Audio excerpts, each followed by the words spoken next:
Fuse element material. अब ये कौन कौन से एलिमेंट्स हम जनरली फ्यूज में जो फ्यूज वायर बनाने के लिए यूज करते हैं, कौन कौन से यूज करते हैं। देखिए यहाँ पे हमें 5 एलिमेंट दे रखे हैं। पहला होता है जिंक, कॉपर, सिल्वर, लेड और टिन। इन मेटल से हम क्या जनरली बनाते हैं, फ्यूज का एलिमेंट या फ्यूज का वायर बनाते हैं। And for small current rating, जब हमें कम करंट रेटिंग का फ्यूज वायर बनाना होता है कि जब 10 एम्पियर से कम का होता है वो फ्यूज वायर, तो हम जनरली क्या लेते हैं, एक एलॉय बनाते हैं जिसमें लेड लेते हैं और टिन लेते हैं, और लेड को 37 और टिन को 63% मिला के उससे हम फ्यूज वायर बनाते हैं।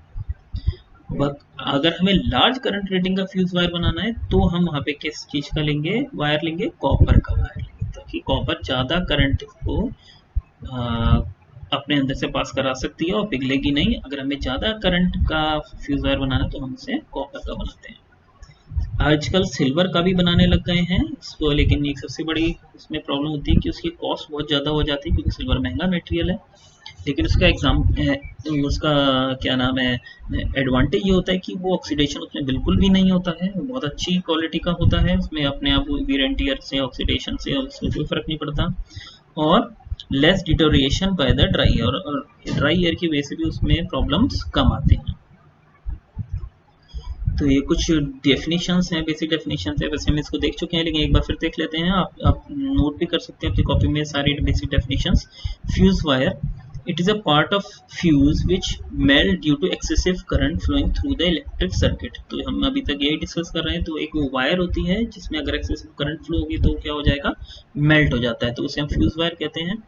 और कई बार हम इसको फ्यूज लिंक भी बोलते हैं, जो कि हम जिसको रिप्लेस करते हैं फ्यूज के जल जाने के बाद। तो ये देखिए 2 टाइप की फ्यूज दिखाए हैं यहाँ पे। ये एक सिलेंड्रिकल टाइप का फ्यूज दिखाया है जो जनरली हम अप्लायंसेस में लगाते हैं, जो कम रेटिंग का होता है, और यहाँ पे एक हमें कटआउट जिसे हम बोलते हैं वो दिखा है। ये भी फ्यूज होता है, सिरेमिक से बना है, जिसके बीच में यहाँ पे हमने वायर दिख रही ना, वायर यहाँ लगाई हुई है।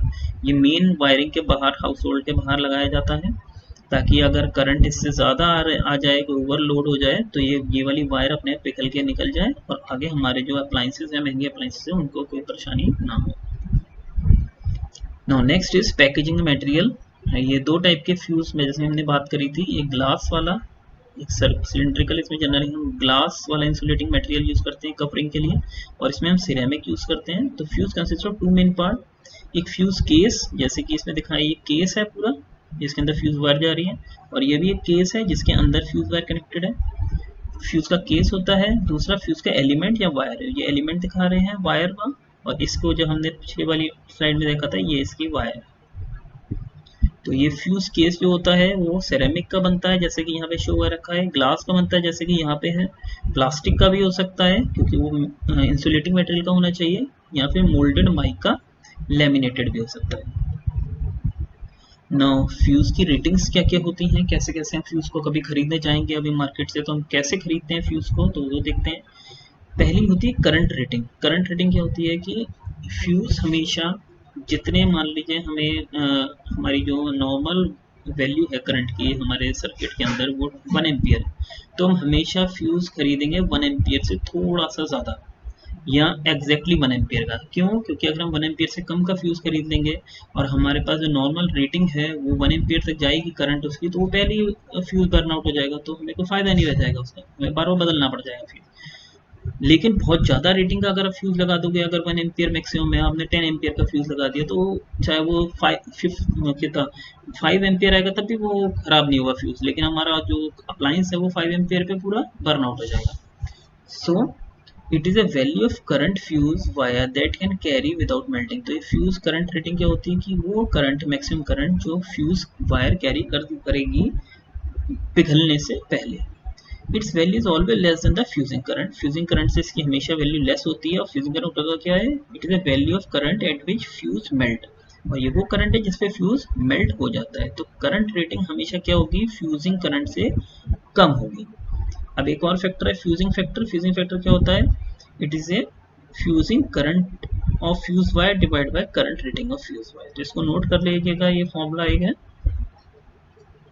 Now next is advantage and disadvantage. हमें मालूम है क्या क्या एडवांटेज होते हैं, फिर भी एक बार देखते हैं।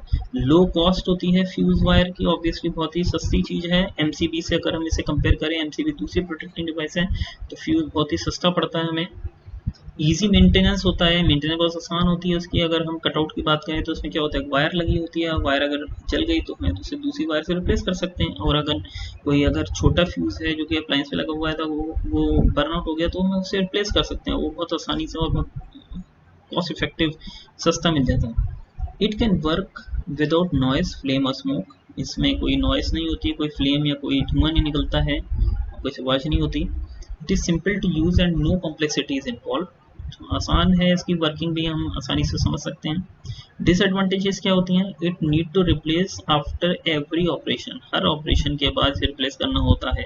अगर एक बार फ्यूज वायर उड़ गई या खराब हो गया या जल गया फ्यूज, तो हम उसको रिप्लेस ही करना पड़ेगा। अगर कटआउट है तो उसमें वायर चेंज कर सकते हैं, लेकिन अगर छोटा वाला फ्यूज जो हमारे अप्लायंसेस के अंदर लगा होता है वो खराब हुआ तो हमें उसको रिप्लेस ही करना पड़ता है। Protective capacity of fuse is uncertain. तो प्रोटेक्टिव कैपेसिटी जो होती है वो जनरली, अगर हम चाहें कि वो एग्जैक्टली 10 एम्पियर पे ही जल जाए, ऐसा नहीं होता है। एमसीबी हम ऐसे लगा सकते हैं कि वो 10 एम्पियर से जैसे ही ज़्यादा वो गिर जाएगी, लेकिन फ्यूज में ऐसा नहीं है। वो अप्रोक्सीमेट हम लेते हुए चलते हैं, क्योंकि हमें एग्जैक्टली वो टेम्परेचर और एटमॉस्फेरिक टेम्परेचर पे भी डिपेंड करता है कि फ्यूज कब बर्न आउट होगा वो उसकी बारे, या प्रेशर पे कितना है। Can not be use in circuit of high fault level. तो जहाँ पे फॉल्ट लेवल बहुत ज़्यादा हाई होता है वहाँ पे फ्यूज सिर्फ लगा के काम नहीं चलता, वहाँ पे हमें एमसीबी या कोई और प्रोटेक्टिंग डिवाइसेस और भी ज़्यादा लगाने पड़ते हैं। तो दिस इज़ फॉर ऑल। उम्मीद है आपको थोड़ा बहुत समझ में आया होगा। इसके नोट्स बनाइए और अपनी कॉपी में लिखिए। Thank you.